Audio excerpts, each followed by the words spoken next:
দাউদের উম্মত খবরদার, শনিবারে মাছ ধরা যাবে না। রবি থেকে শুরু করে শুক্রবার পর্যন্ত ধর, নিষিদ্ধ হচ্ছে শনিবারে। আদেশটা কার? নির্দেশনা কার? মানার দরকার আছে না নাই? দাউদ আলাইহিস সালামের কওম একটু বুদ্ধি করলেন।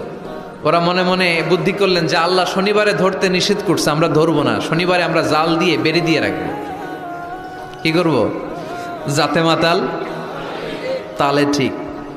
শনিবারে ধরা যাবে না। একে অপরের বলতেছে, এই খবরদার, শনিবারে মাছ ধরবি না।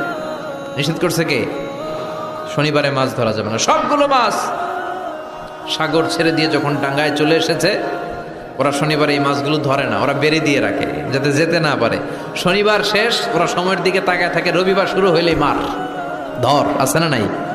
ও মিয়া, ওরা কৌশল করলে আমার আল্লাহর কি কৌশল জানা নাই? আল্লাহ বললেন কুনু কিরাদাতান খাসিইন, তারা অভিশপ্ত বানর হয়ে যাও। আল্লাহ এক একজনের এক এক শাস্তি দিয়েছে, কিন্তু এই কারুনকে দিয়েছে ভিন্নতর একটা শাস্তি। সমুদয় সম্পদ সহ আল্লাহ তাআলা কারুনকে মিশরের ফায়ুম জেলার মাটিতে দাবিয়ে দিয়েছে।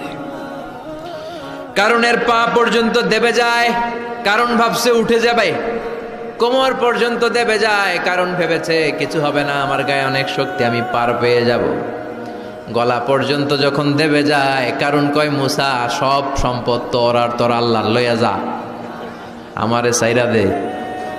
সব সম্পদ তোর মুসা, সব তোর, গাড়ি তোর, বাড়ি তোর, সিন্ধুকের বাক্সগুলা তোর আর তোর আল্লাহর, আমারে খালি সাইরা দে, আমি বাঁচতে চাই।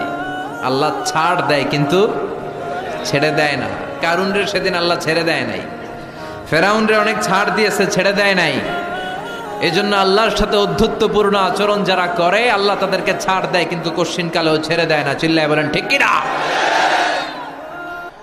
কারণকে জামিনের মধ্যে দাবিয়ে দেয়া হলো, সম্পদ সহ জামিনের মধ্যে।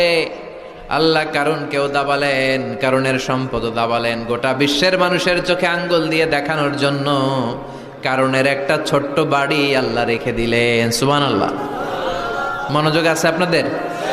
তাকবীর পড়েন, লিল্লাহি তাকবীর।